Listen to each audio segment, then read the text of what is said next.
privilège de nous retrouver ce matin pour parler de la part du Seigneur. Quel privilège d'être à son service et quelle joie de savoir que vous êtes en train de nous suivre ce matin dans le cadre de notre école de Bethsalel. Depuis quelque temps, nous sommes en train de parler de cette loi de l'élévation divine. Et ça sera sur le même thème que nous allons travailler ce matin. J'aimerais sans plus tarder que nous puissions nous recommander à Dieu, que Dieu nous donne sa sagesse afin que l'enseignement soit transmis beaucoup plus fidèlement et beaucoup plus clairement. Tendre Père, nous bénissons ton Saint-Nom ce matin. Nous te prions que l'esprit de sagesse, l'esprit de révélation nous soit donné pendant cette classe. Nous prions notre Père et notre Dieu que cet enseignement puisse contribuer à notre édification, que cet enseignement nous aide à exceller dans le ministère, nous aide à exceller dans la vie. C'est dans ton nom que nous avons ainsi prié. Amen. Depuis quelque temps, depuis bientôt 2 semaines, nous sommes en train de parler de cette loi de l'élévation divine. Nous avons parlé de la première loi, la loi du travail dur. La deuxième loi était la loi de la décision. La troisième loi, c'était la loi du changement. Et la quatrième loi sur laquelle nous avons travaillé le week-end passé, c'était la loi de la détermination. Un certain nombre de points avaient été abordés lors de cet enseignement, lors de l'enseignement du vendredi passé. Mais je voudrais juste rappeler quelque chose sur la loi de la détermination. Dans la parole de Dieu, il y a des gens qui avaient été bénis, qui ont été bénis en appliquant la loi de la détermination. Je donnerai quelques exemples pour que nous puissions bien comprendre la pensée. Le premier exemple, on va le trouver dans le livre de Genèse. Dans le livre de Genèse au chapitre 26, la Bible nous dit « Il y eut famine dans le pays, outre la première famine, qui eut lieu du temps d'Abraham, et Isaac alla vers Abimelech, roi des Philistins, et l'Éternel lui apparut et dit « Ne descends pas en Égypte, demeure dans le pays que je te dirai. Ce jour dans ce pays, je serai avec toi, et je te bénirai, car je donnerai tous ces contrats à toi et à ta postérité, et je tiendrai le serment que j'ai fait à Abraham ton père. » Quand nous continuons dans le même texte, vous allez voir, à partir du verset 12, Isaac se va dans ce pays et il recueillit cette année le centuple, car l'Éternel le bénit. Cet homme devint riche, il alla s'enrichissant de plus en plus jusqu'à ce qu'il devint fort riche. Il avait des troupeaux, de menus bétail et des troupeaux de gros bétail, et un grand nombre de serviteurs. Aussi les Philistins lui portèrent envie. Tous les puits qu'avaient creusés les serviteurs de son père, du temps d'Abraham son père, le Philistin, les comblèrent et les remplirent de poussière. Et Abimelech dit à Isaac, va-t'en de chez nous, car tu es beaucoup plus puissant que nous. Isaac partit de là et campa dans la vallée de Guérar, où il s'établit. Il creusa de nouveau le puits d'eau qu'on avait creusé du temps d'Abraham son père et qu'avaient comblé les Philistins après la mort d'Abraham. Il leur donna le même nom que son père leur avait donné. Les serviteurs d'Isaac creusèrent encore dans la vallée, ils trouvèrent un puits d'eau, etc. Ici, je voudrais illustrer un tout petit peu ce que nous sommes en train de voir. Et vous allez voir aussi un témoignage extraordinaire dans le même texte. Regardons à partir du verset 26. Abimelech vint de Guérar auprès de lui avec Azizat, son ami, et Picol, chef de son armée. Isaac leur dit, pourquoi venez-vous vers moi, puisque vous me haïssez et vous m'avez renvoyé de chez vous? Ils répondirent, nous voyons que l'Éternel est avec toi. C'est pourquoi nous disons qu'il y ait un serment entre nous et toi, et que nous fassions alliance avec toi. Jure que tu ne feras aucun mal. De même que nous t'avons fait, nous t'avons point maltraité, que nous t'avons fait seulement du bien, et que nous t'avons laissé partir en paix. Tu es maintenant béni de l'Éternel. Isaac fit le festin, etc. Ici, il y a quelque chose que j'aimerais vous montrer pour illustrer les 7 lois de l'élévation divine. La première chose, j'avais parlé de la loi du travail dur. Donc nous voyons que malgré la révélation que Isaac avait reçue, il va rencontrer des obstacles. Il y a des gens qui vont le combattre, le Philistin. Mais la Bible nous dit que Isaac, malgré les combats qu'il avait, il avait continué à creuser. Nous voyons que non seulement il y a eu la révélation, mais Isaac avait travaillé pour qu'il puisse avoir accès au puits d'eau. La loi du travail dur. Et il y a aussi la loi de la décision. Il était en face de 2 choix. Faire comme ce que son père avait fait ou rester selon ce que Dieu lui avait demandé. Isaac, pour qu'il soit prospère, il fallait qu'il décide d'accepter ce que Dieu lui avait demandé ou d'imiter aveuglément ce que son papa avait fait pendant le temps de la famine. La troisième chose, la loi de la détermination, non plutôt la loi du changement. Isaac ne s'est pas comporté comme son papa. Malgré la révélation, il savait que Dieu lui avait donné quelque chose, il n'a pas voulu reproduire le même modèle que son père. Il va faire autre chose. Abraham avait quitté le pays pendant la famine, mais pour le cas d'Isaac, Dieu lui dit, reste ici. Je pense que s'il n'était pas sensible à la voix de Dieu, il allait faire exactement comme son père. La loi du changement. Et la 4e loi, c'est la loi de la détermination. Regardez, ce n'était pas facile. Il fait le premier puits, les gens viennent remplir son puits avec la poussière, etc., etc., jusqu'à la fin où il va trouver un autre puits. Et les gens qui l'avaient combattu vont dire non, aujourd'hui nous savons que tu es le béni de l'Éternel.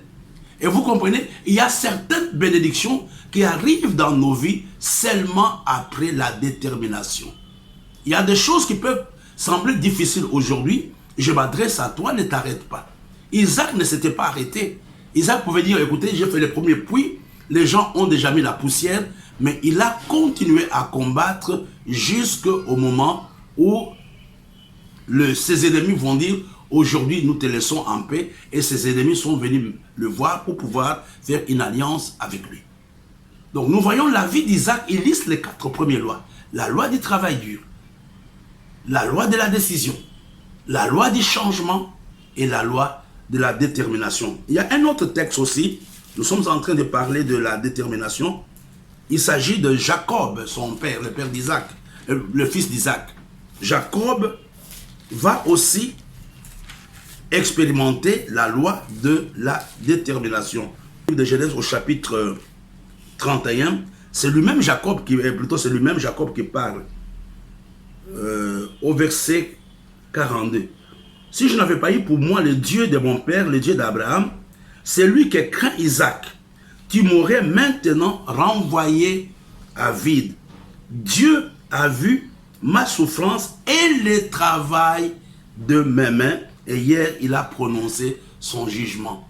Bien sûr, pour que Isaac soit béni, il fallait qu'il travaille. Il dit que Dieu a vu le travail de mes mains.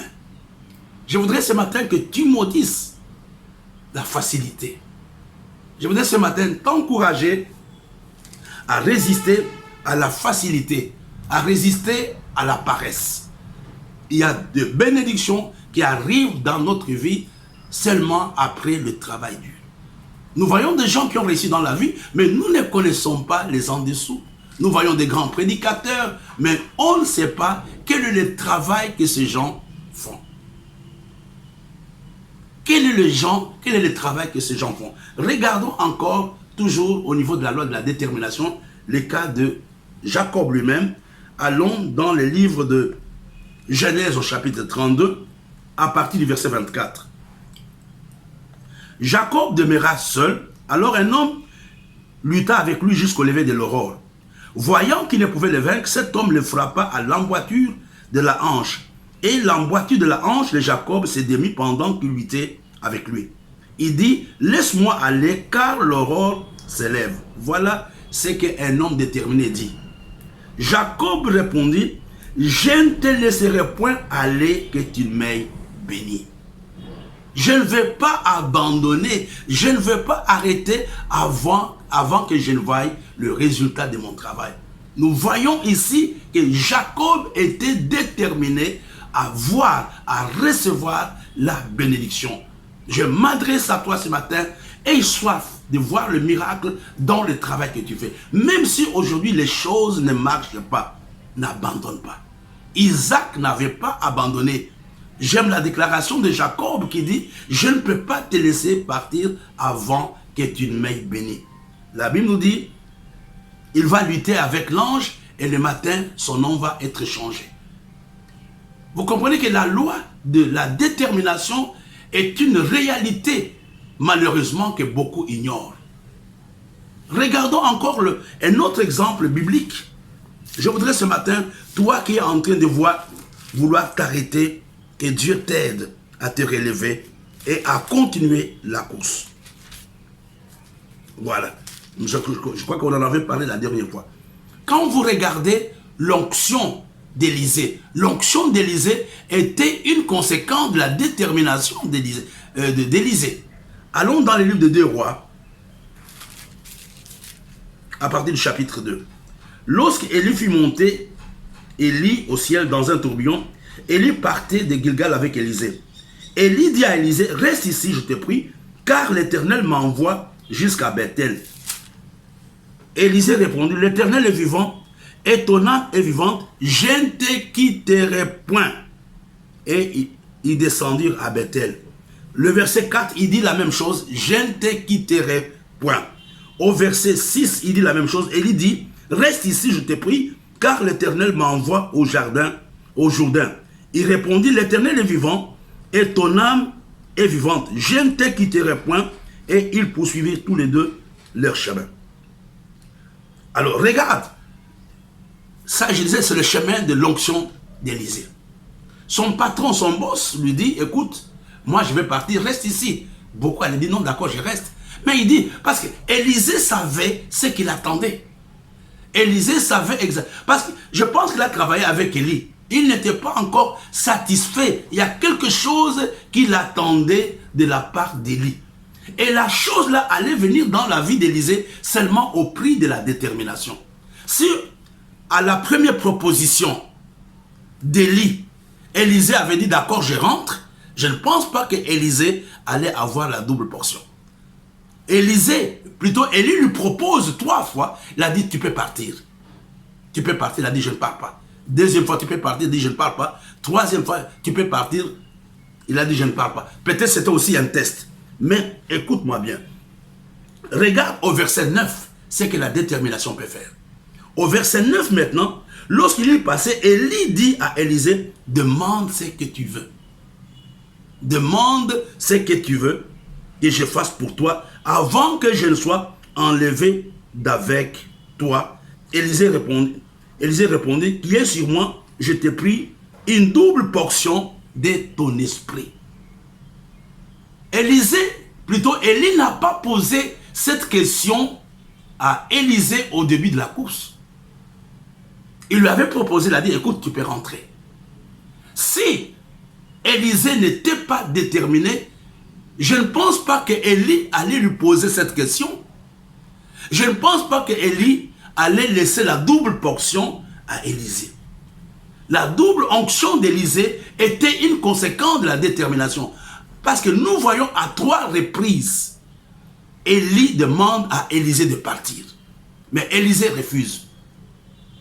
Et à la fin de ce test, c'est dans ce moment-là qu'Élie dit à Élisée, demande-moi tout ce que tu veux que je fasse pour toi.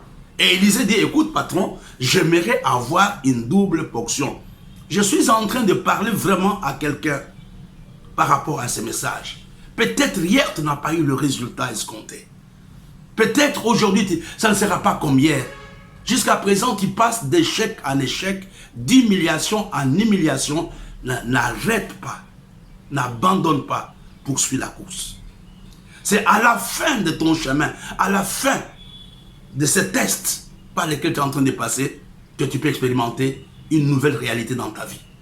Élie dit maintenant, après ce test d'Élisée, après le temps de la détermination, après le temps de la fidélité, Élie dit à Élisée, pose-moi maintenant la question, qu'est-ce que tu veux que je fasse pour toi? Il dit que j'ai une double portion. Mais là, nous voyons encore la détermination est quelque chose qui paye dans la vie du serviteur de Dieu. La détermination est quelque chose qui paye dans la vie de tous les jours. La foi et la détermination marchent ensemble. Parce que si Dieu t'a dit, ce n'est pas demain que tu auras le résultat. C'est possible que tu puisses avoir le résultat demain. Dieu avait parlé, il fallait attendre 25 ans pour que la promesse que Dieu avait faite à Abraham soit une réalité. Et pendant les 25 années, Abraham déprimait, mais qu'est-ce qui l'avait aidé? C'était la détermination. Je voudrais aujourd'hui que tu sois un homme de foi, un homme déterminé, un homme inspiré, un homme optimiste, un homme entreprenant, quel que soit ce que tu vois aujourd'hui. N'abandonne pas. Revenons à l'histoire d'Élisée. Élie dit, tu me demandes une chose difficile, mais si tu me vois pendant que je serai enlevé d'avec toi, cela t'arrivera ainsi, sinon cela ne t'arrivera pas. Comme il continuait à marcher, en parlant, voici les chars de feu et des chevaux de feu, les séparer l'un et l'autre. Élie monta au ciel dans un tourbillon. Nous prêchons là-dessus, mais nous ne comprenons pas souvent de quoi il est question. C'était un tourbillon de feu, il y avait le vent, il y avait la poussière, il y avait le cendre, mais Élisée était déterminé. Il n'a pas quitté la place. Parce qu'Élisée lui avait dit, si tu me vois, il fallait qu'il puisse supporter toutes ces choses-là. Il y avait la poussière, il y avait le cendre, il y avait peut-être le petit morceau de feu, etc. Je ne sais pas tout ce qui s'était passé, mais ce n'était pas un test facile. Mais qu'est-ce qui avait aidé Élisée? C'était la détermination. J'aime dire, l'onction d'Élisée était une onction, c'était une conséquence de sa détermination. Il y a des gens à qui Dieu a fait des promesses extraordinaires. Mais le véritable problème, ils n'ont jamais ces sentiments de victoire. Ils ne sont pas déterminés à aller jusqu'au bout. À la première difficulté, ils rentrent. À la première difficulté, ils abandonnent. À la première difficulté, ils changent de métier. À la première difficulté, ils changent le chant de leur appel. Je parle à quelqu'un. Ce matin, tu es un véritable Isaac. Même si les gens mettent la poussière dans ton puits, creuse un autre puits. Je ne parle pas de choses que je ne connais pas. Sans la détermination, il n'y a pas de vie. Sans détermination, il n'y a pas d'élévation. Je m'adresse à toi. Tu es un véritable Isaac. Prépare-toi. Remets-toi dans la course. Je dis que la décision m'introduit dans la course, mais la détermination m'aide à aller jusqu'à la destination finale. Sois ce matin un véritable Élisée. Même si les gens te disent, arrête-toi ici, abandonne, va à gauche ou va à droite, dis non, il y a quelque chose que Dieu m'a promis. Je voudrais avoir la chose là. Je voudrais que la chose que Dieu m'a promise, que je l'aie. Sois ce matin un véritable Isaac. Je sais qu'il y a des gens qui sont en train de remplir ton puits avec la poussière. S'il te plaît, je m'adresse à toi. Ne regarde pas à la poussière, regarde à la révélation. Ne regarde pas à la poussière, travaille. Ne regarde pas à ce que les gens disent, travaille. Ne regarde pas au résultat, travaille. Au temps convenable, tu vas boire l'eau de ton puits. Sois c'est Jacob ce matin. Dis à l'ange, je ne vais pas te laisser partir avant que tu ne m'aies béni. Jacob avait soif de la bénédiction, mais il fallait qu'il soit déterminé. Il fallait qu'il se batte. Sois déterminé ce matin. Ne t'arrête pas. Je m'adresse à toi. Ta bénédiction n'est plus loin. C'est une question de jour. Et ce qui peut t'aider à voir le miracle que tu cherches, c'est la détermination. Sois Élisée. Certainement, Élie, peut-être ton pasteur peut te décourager. Peut-être même des gens à qui tu as confiance peuvent te dire non, non, non, ce n'est pas pour toi, ce n'est pas le moment. Mais sois déterminé, Il y a des choses que Dieu veut faire avec toi. Il y a des grandes bénédictions que Dieu veut faire avec toi. La détermination, je refuse de regarder à ce que le diable me montre. Je refuse d'écouter mes sentiments. Je refuse d'écouter mes émotions. Je veux voir le miracle. Il fallait que Ézéchias soit déterminé. Malgré la prophétie que le prophète Ésaïe lui avait donnée, il était déterminé. Il avait regardé au mur. Il avait pleuré. Il a dit à Dieu, non, souviens-toi de ce que j'ai fait. Et Dieu avait changé la décision. Oh, je suis certain que ce message est pour quelqu'un. Tu es vraiment arrivé au bout. Tu es découragé dans ta chambre. Tu dis, trop, c'est trop. Il y a quelques jours, je prêchais quelque part. Une jeune dame m'a dit, le message est pour moi. Je me disais, est-ce que j'ai encore la place dans l'église? Parce que tout ne marche pas. Je m'adresse à toi, tu as la place dans l'église. Je m'adresse à quelqu'un, c'est ton mari. Même si aujourd'hui il te méprise, c'est une question de temps. Continue à prier, demain tu vas voir le résultat. Demain tu auras le résultat. Regarde, Élie c'est l'image de quelqu'un en qui nous avons confiance. C'est une figure d'autorité qui peut me conseiller. Non, tu as beaucoup traîné, il faut aller à gauche, il faut aller à droite. Non, mon frère, regarde, j'aime la détermination des disciples de Jésus. Beaucoup de gens avaient quitté Jésus. Mais Jésus leur dit, mais écoutez, vous aussi, est-ce que vous ne pouvez pas partir comme les autres? Mais il a dit, mais c'est toi qui as la vie. Ils étaient déterminés à le suivre. Oh, ce matin, je voudrais vraiment m'accorder avec toi pour que tu condamnes dans ta vie tout esprit de découragement. Tout esprit de découragement qui t'amène à dire que tu perds le temps. Non, je sais. Le diable ne combat pas des gens qui n'ont pas de fruits. Le problème que tu as, le diable veut arrêter que tu puisses manger, que tu puisses boire l'eau de ton puits. Si Isaac s'était arrêté, il n'allait pas boire l'eau de son puits. Il fallait qu'il continue à travailler. Il fallait qu'il continue à chanter. Il fallait qu'il continue à prêcher. Il fallait qu'il continue à payer sa dîme. Il fallait qu'il continue à faire des missions pour qu'à la fin, qu'il puisse boire l'eau de son puits. Ce message est pour toi ce matin. Ce message est pour toi ce matin. Tu te dis, mais je travaille, est-ce que je suis payé? Oui, Dieu va te payer. Dieu n'est débiteur de personne. Dieu n'est débiteur de personne. Oh, je bénis Dieu pour la classe de ce matin. La puissance de la détermination. Pour revenir, pour terminer, pour chuter par rapport à cet enseignement, nous voyons la détermination de Bartimée. Bartimée était déterminé. Il a dit, malgré ce que les gens lui disaient, Bartimée a dit, non, moi aujourd'hui, je veux voir Jésus. Je veux voir le résultat. Je voudrais faire une petite conclusion avec la vie de Bartimée. Si vous avez des papiers, vous mettez en vertical A, B, C, D, E, F, G. Je termine par là avec l'enseignement de ce matin. A. Assume la responsabilité de ta vie. Il n'y a personne qui avait déposé Bartimée au bord de la route. C'est lui-même qui avait pris l'initiative. Ne laisse pas l'initiative de ta vie à une autre personne. Il faut assumer la responsabilité. Si tu ne t'assumes pas, quelqu'un d'autre viendra t'imposer sa vision. Et le B, c'est bats-toi pour que le changement arrive. Bats-toi pour que le miracle arrive. Bats-toi pour que l'élévation arrive. Bartimée s'était battu contre la foule. Les gens ne voulaient pas. Il s'était battu.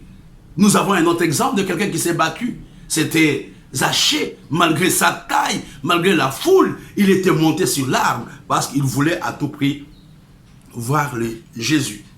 1. Assume la responsabilité de ta vie. B.